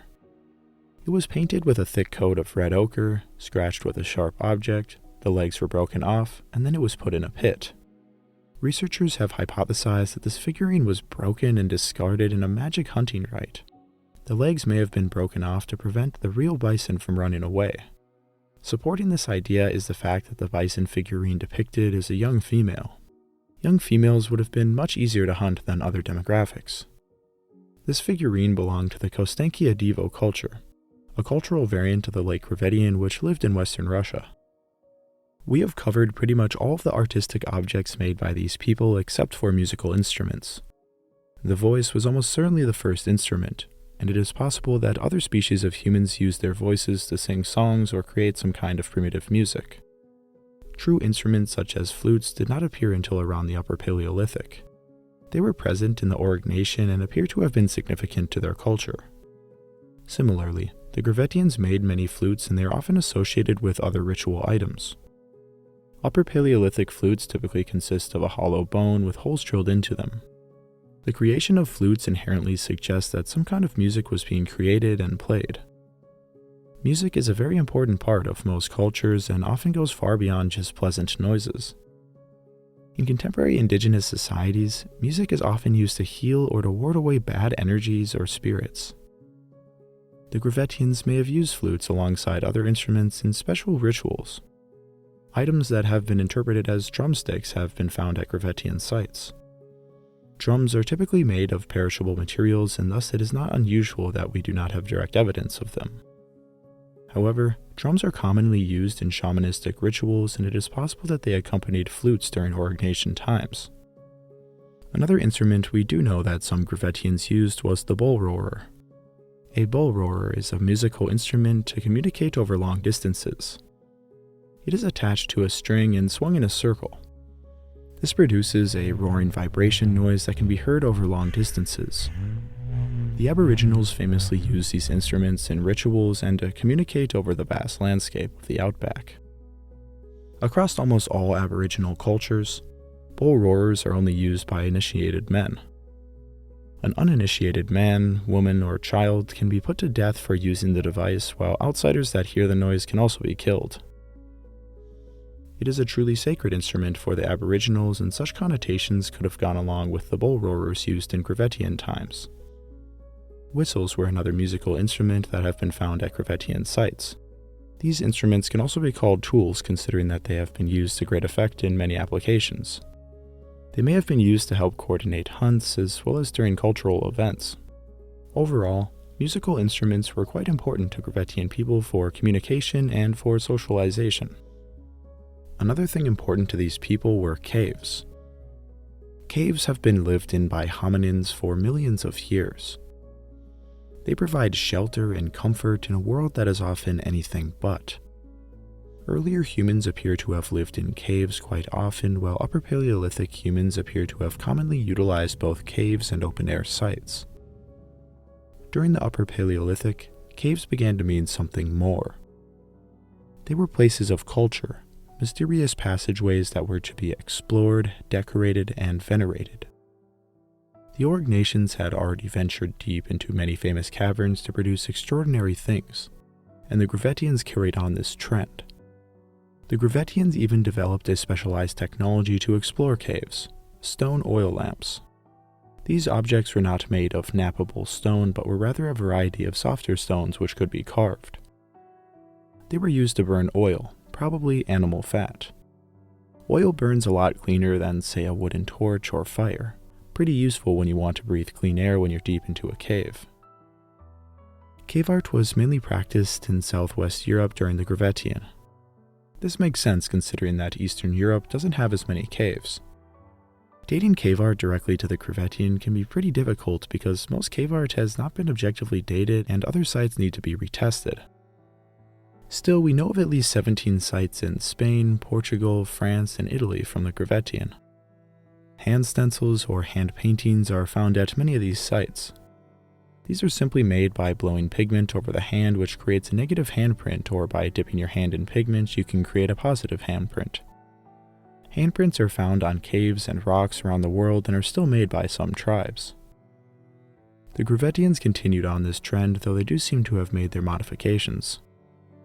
Various sites show that handprints were being made missing fingers. Gargas Cave has a vast array of these prints. Some are missing segments of fingers, while others are missing multiple entire fingers. Gargas Cave has a total of 231 handprints. Of this number, only 10 are fully intact, while 144 are missing some part of their fingers, and others cannot be fully identified. Many of these hands belong to the same individuals, though it is thought around 40 to 50 different individuals made them in total. There is no scientific consensus regarding the cause of the missing digits. Some have argued that no digits were even missing and that the fingers were just being bent to portray some kind of symbolism or even communication. Upper Paleolithic people almost certainly had some form of sign language of important gestures made with their hands. These handprints may have simply been a form of communication that was immortalized on the cave's walls. Others have suggested that the fingers were indeed amputated for shamanistic or ritual reasons. Digits may have been removed during a rite of passage or during the mourning of a loved one. Similar practices have been observed in the Dani tribe of Papua New Guinea. After the passing of a loved one, relatives are often expected to cut off the top part of their fingers as a sign of respect. Losing a relative to them literally means losing a piece of themselves. It is certainly possible that Gravettian people of this area had similar practices. The last idea is that the fingers were either deformed by a disease or were taken off by frostbite. I find frostbite as unlikely, as Upper Paleolithic people seem to have been able to ward off this injury quite effectively. It would be very odd if this many individuals lost their fingers simply from the cold. A handful of diseases could have also been responsible for the missing digits. We may never know what these prints meant to their people, but they are another fantastic oddity from the period. Besides handprints, the Gravettians of Western Europe also made plenty of cave paintings. Most of this art was made in the southwest of France, such as at the cave of Peshmerli. Here, many images were made on the walls of the 2-kilometer-long cave.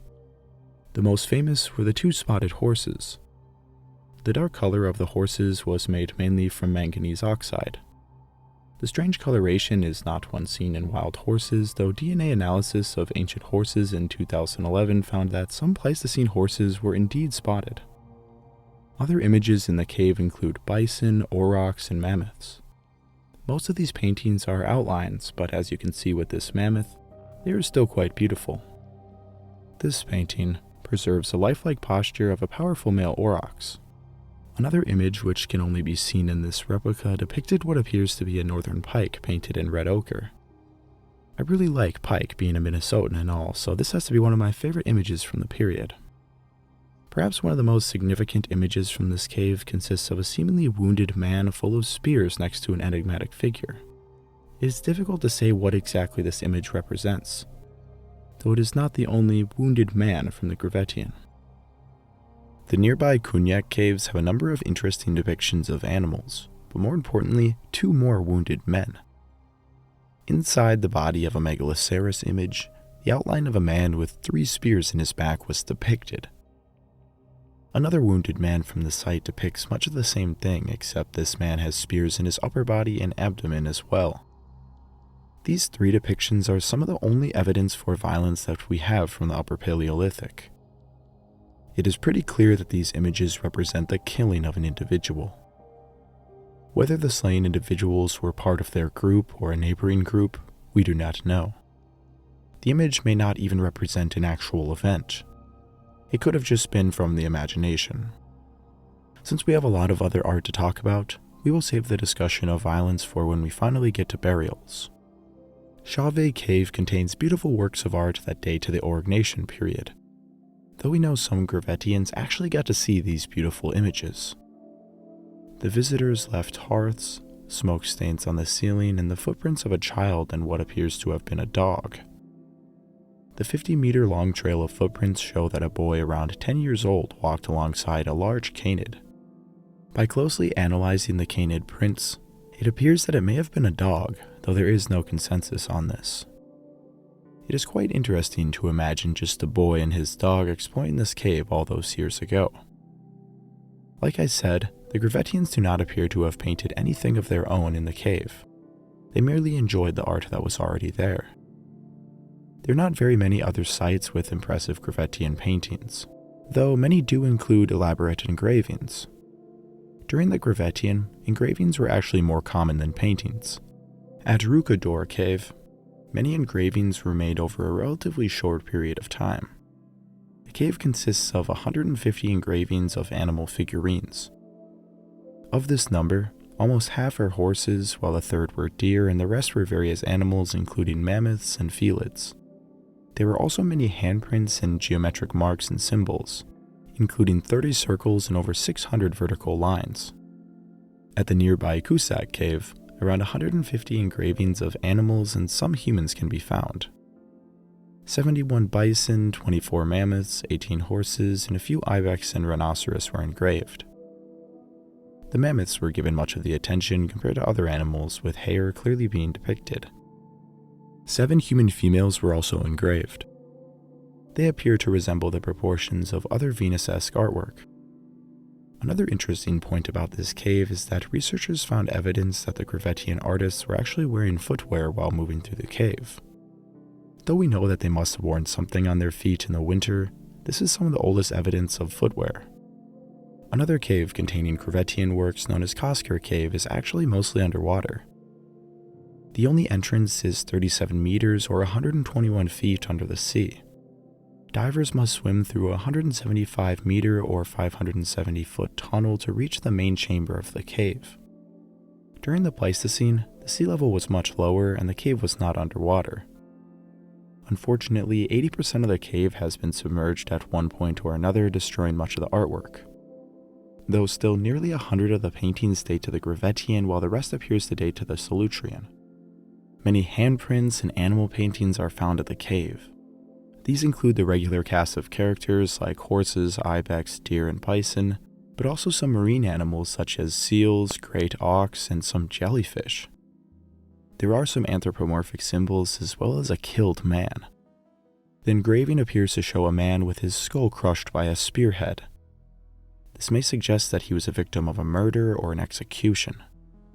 Another beautiful engraving can be found at the site of Abri du Poisson, which translates to fish rock shelter.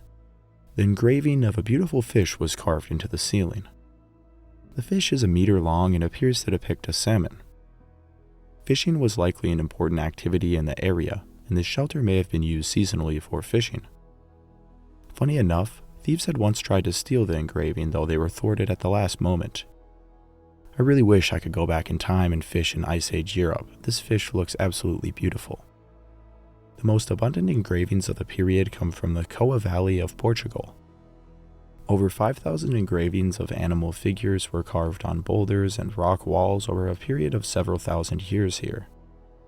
Horses, bovines, humans, and abstract figures were all carved. These engravings are hard to date since they cannot be carbon dated, though the earliest engravings date to between 20 to 22,000 years ago. Engravings kept being made on these rocks throughout subsequent periods all the way up to the 20th century. The Coa Valley appears to have been used for fishing by early Europeans, so the vast amount of horses and bovines may suggest that these people were also hunting in the area. Rock art is very interesting, though due to its exposure to the elements, it is often damaged or completely destroyed over time. We can imagine that much of the art made on outside surfaces or near the shore is no longer viewable. I could talk about their art all day, but it is time to move on and talk about another thing that made them human: their practice of burial. The Gravettians were some of the first people to create elaborate burials for their loved ones. The practice of burial may date back hundreds of thousands of years, even possibly to other species of humans. It is thought that some Neanderthal populations buried their dead, but mostly after around 100,000 years ago. Some of the earliest evidence of burial in our species comes from right around 100,000 years ago in Africa. This may support the idea that Homo sapiens were burying each other occasionally before we migrated around the world. The people of the Gravettian culture appear to have left most of their dead unburied. But during the Gravettian, burial became much more common. More than 50 Gravettian burials have been found, with some being extraordinarily elaborate. Italy is home to 17 of these burials, one of which has attracted a lot of attention.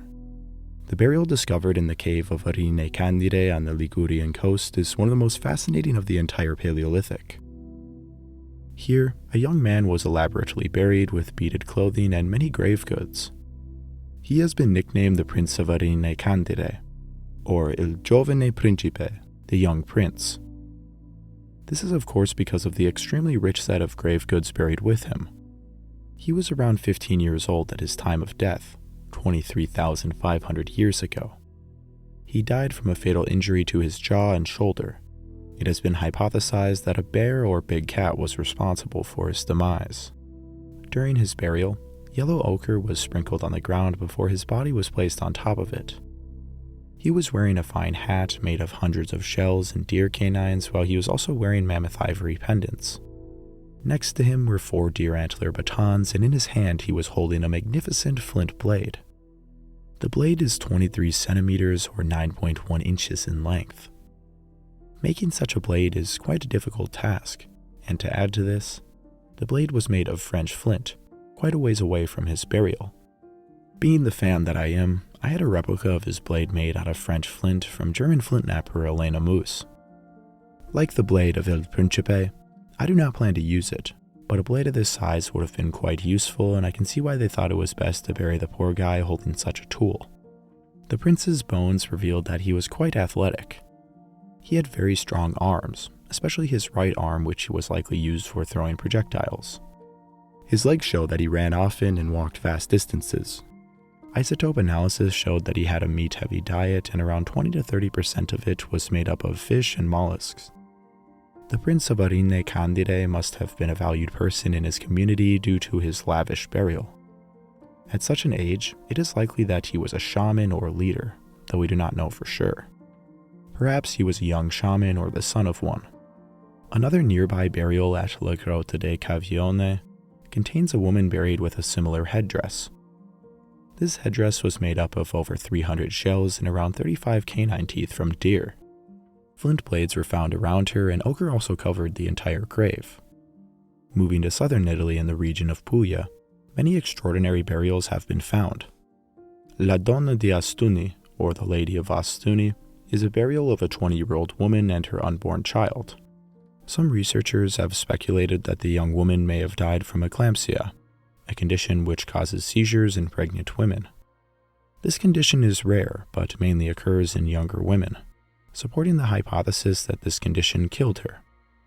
It is clear that her death affected the people around her, as her grave had a plethora of grave goods and she wore a shell cap. Interestingly, these shell caps may have been what was depicted in some Venus figurines. Honestly, I'm starting to want to be buried in a shell cap. Italy has many more important burials, but I think it is time to move to Central Europe. The most impressive Gravettian burials can be found in Central Europe. The Pavlovian Gravettians in particular had quite rich burials.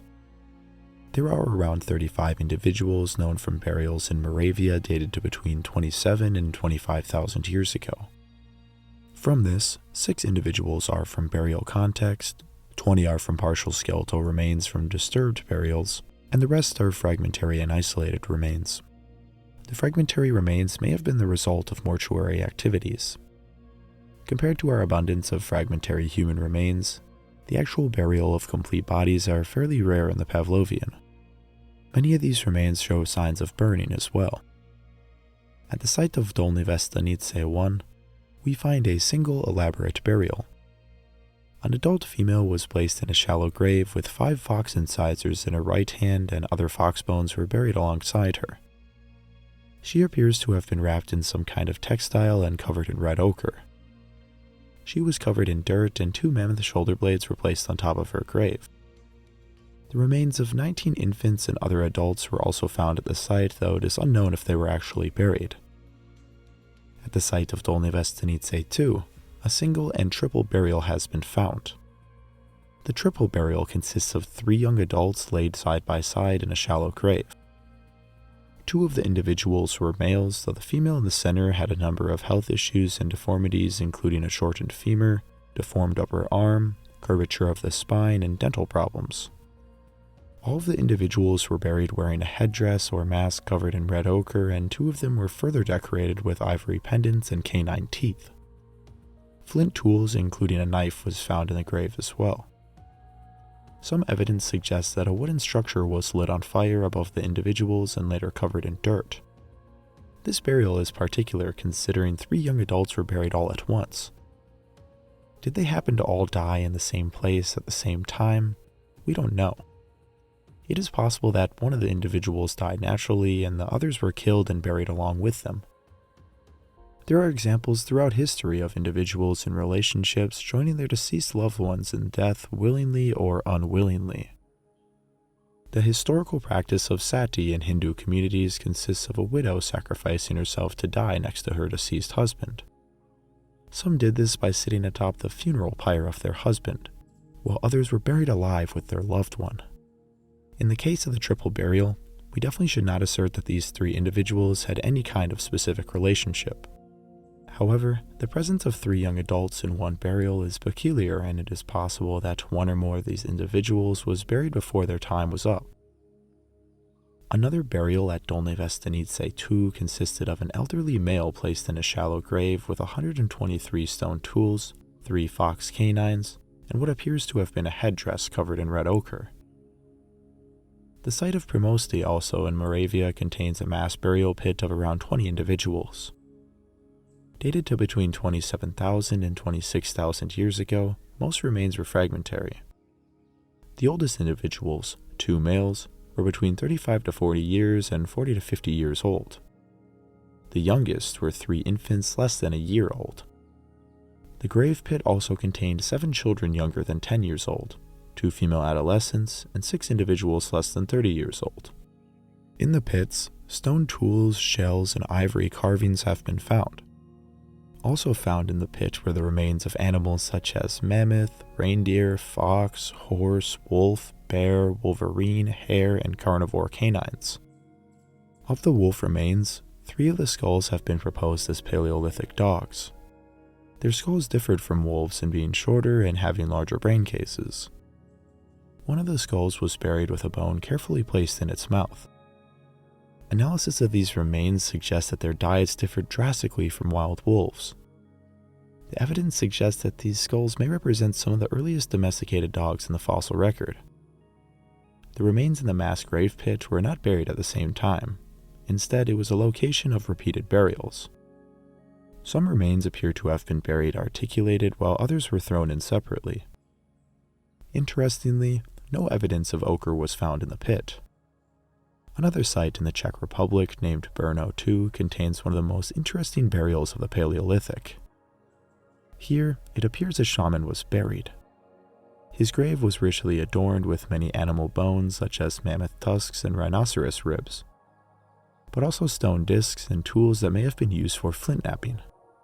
He was wearing a hat made of around 600 shells and other beaded clothing. Perhaps the most amazing discovery from this site was the figurine that we mentioned earlier. This figurine was truly a work of art for the period. Another important point to mention is that this man suffered from excruciating lifelong pain in his hands and legs. He endured paleostitis, an inflammation of the periosteum, a tough membrane made up of fibrous connective tissue that envelops all bone surfaces. Such a painful condition may have led to him becoming a shaman in one way or another. I should mention that we do not know for sure if he played this role in his community, though the abundance of artifacts do suggest it. One artifact, which has been interpreted as a drumstick, appears to have been broken ceremonially before being thrown into his grave. Of course, this is just an interpretation and not fact, though it is very interesting to consider. Despite the brutal pain this man endured, he lived to around 50 years old, which is extremely old for the time. His skull shows cuts which may have stemmed from the ritual removal of the flesh and skin after death.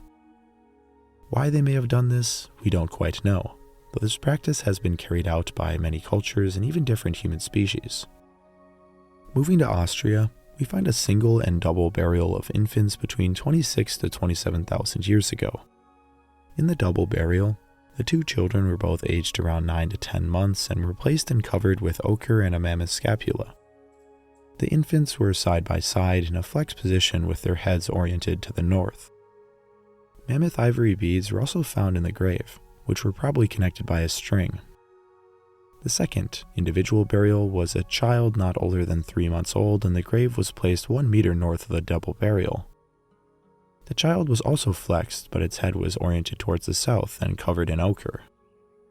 The ochre was probably on a shroud in which the infant was wrapped and secured by a mammoth ivory pin. The positioning of the two burials are similar to the Sunghir child burials. Though we may never know why these infants passed, we can clearly tell that their loved ones were devastated by their loss. The complex ritual elements to their burial may have been a coping mechanism which helped them grieve through these hard times. Moving east to the Russian steppe, we find more extraordinary evidence from a variety of sites. The Sunghir site in western Russia, particularly graves 1 and 2, have been described as the most spectacular of any Gravettian burial. Grave 1 consisted of an adult male, while grave 2 consisted of 2 children buried head to head. Both of the children appear to have been buried together, perhaps suggesting sacrifice.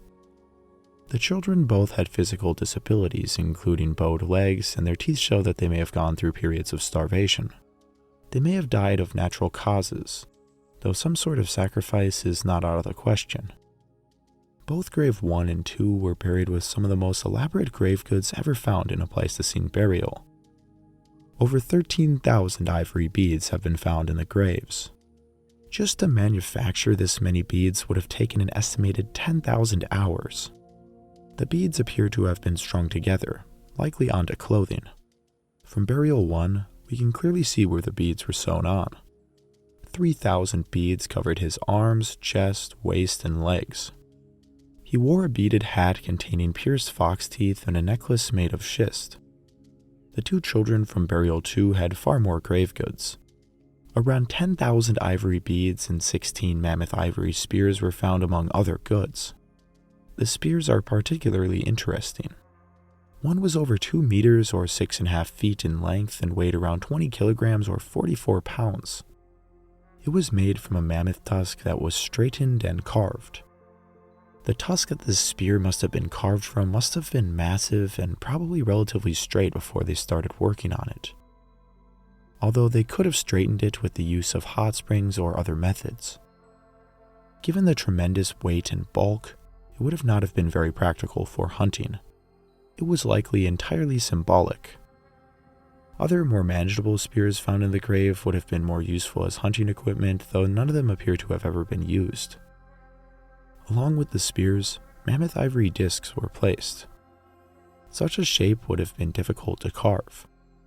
They may have been mounted in wooden shafts, perhaps allowing feathers to have been tied to them. A few animal pendants or figurines were also buried with them, likely representing horses. Strange pin-shaped objects found along the waist of the 2 boys may have held some kind of clothing or cloak around the waist. Similar objects have been found at other sites. Both graves 1 and 2 were covered in red ochre. Grave 2 even contained the femur of an adult that was filled with red ochre, perhaps used as a container. It is clear that red ochre was very significant to their culture, as it was for so many others throughout the world. One of the reasons that this site is so interesting is because it further shows that burials during this time were socially complex.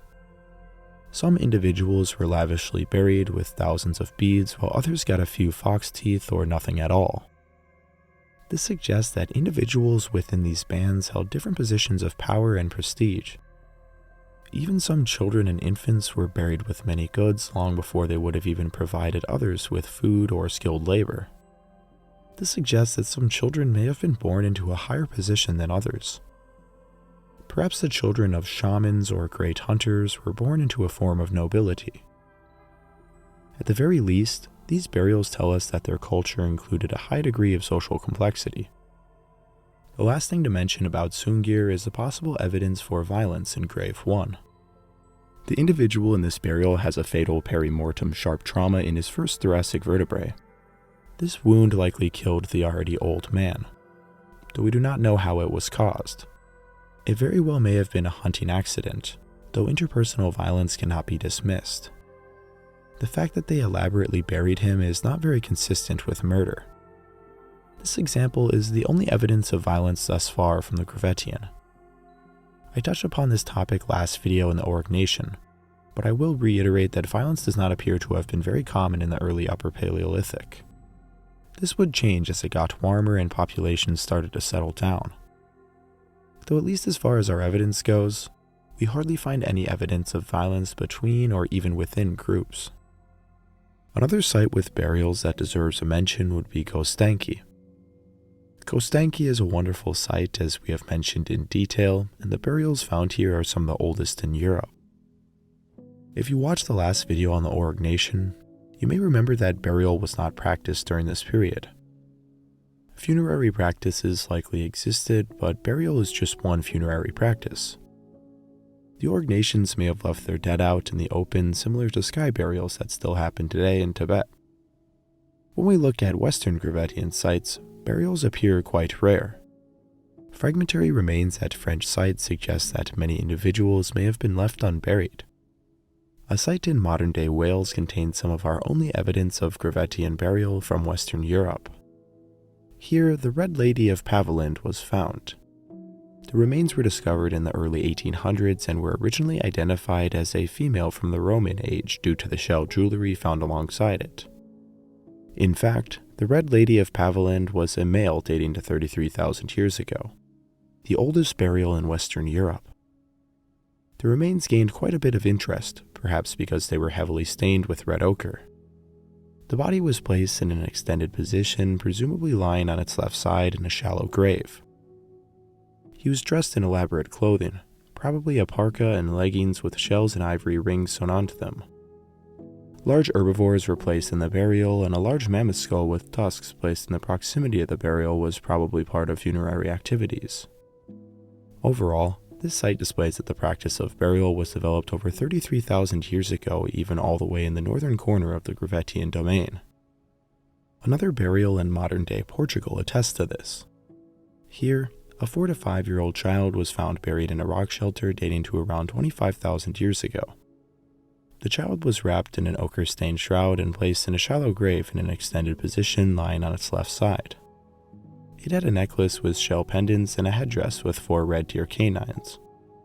There were also animals placed in the grave with the child, a juvenile rabbit and 2 male deer pelvises.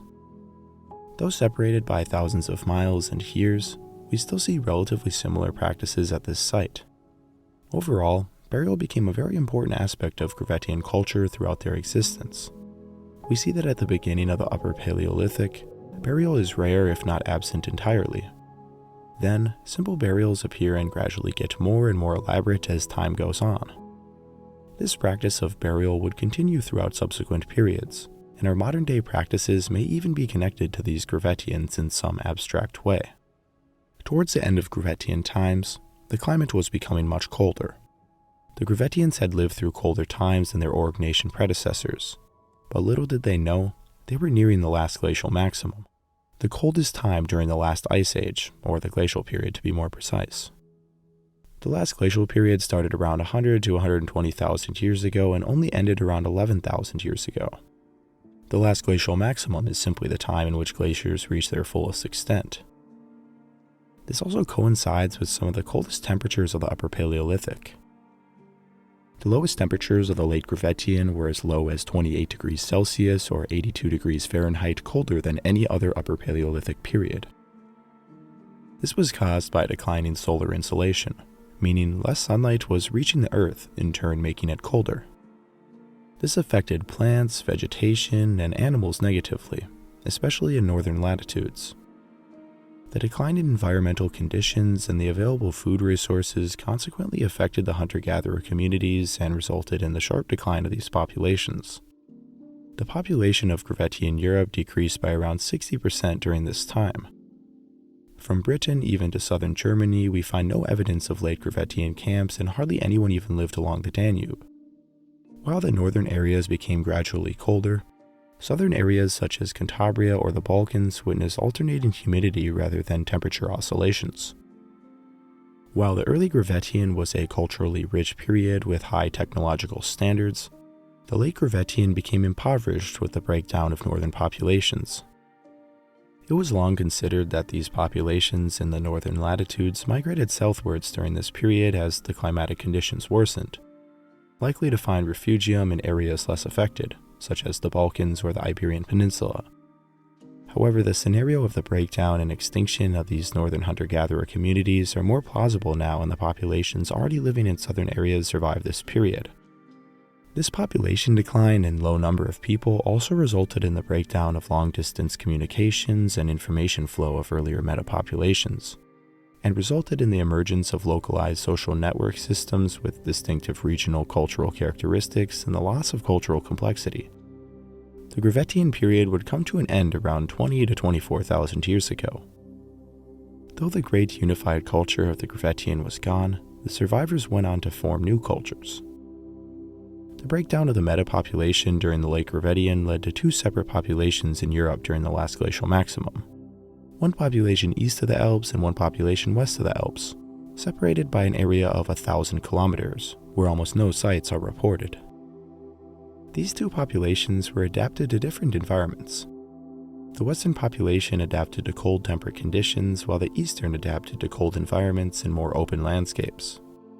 With rising and constant temperatures and increasing solar insolation, areas of Europe once glaciated became much more inhabitable. The cultures which descend from the Gravettian may have had some contact throughout the last glacial maximum, though they would remain quite distinct. The populations living in Eastern and Southeastern Europe maintained many Gravettian cultural elements and became known as the Epigravettian culture. The Epigravettian differed from the Gravettian in that they lacked shouldered points and Gravettian points. Looking much further east, we see that the Gravettian cultural influence spread well into Siberia. After Gravettian times, the Malta culture made Venus and animal figurines along with similar tools as Gravettian groups. It was thought that this culture migrated from Eastern Europe during the Gravettian, but a recent genetic study has found that they had no connection to the Gravettian Vestinice cluster. It seems that the Gravettian culture spread to these people rather than the people themselves.